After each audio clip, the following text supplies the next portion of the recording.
Friends, welcome to our channel. அதாவது சற்று முன் பார்த்தீங்கன்னா டிஎன்பிசிலேருந்து ஒரு அதிகாரப்பூர்வமான முக்கிய செய்தி வெளிவிட்டிருக்கிறாங்க. என்னென்னு பார்த்தீங்கன்னா குரூப் 1க்கான முதல்நிலை தேர்வு முடிவுகள் வெளிவிட்டிருக்கிறாங்க.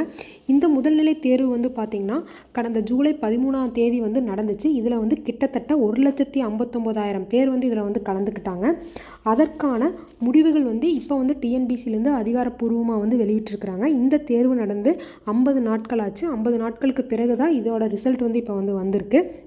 இதோட முடிவுகளை தெரிஞ்சுக்கணுன்னா நம்ம டிஎன்பிசி வெப்சைட் மூலிமா தெரிஞ்சுக்கலாம் அப்படிங்கிறதையும் அவங்க சொல்லியிருக்காங்க.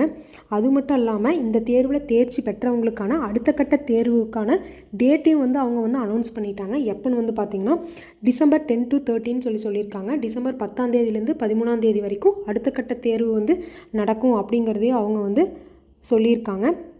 அதற்கப்புறம் அதுலேயும் தேர்ச்சி ஆகிறவங்களுக்கு பார்த்திங்கன்னா நேர்முக தேர்வு நடக்கும் அப்படிங்கிறது சொல்லியிருக்காங்க. அதாவது டைரக்ட் இன்டர்வியூ நடக்கும்.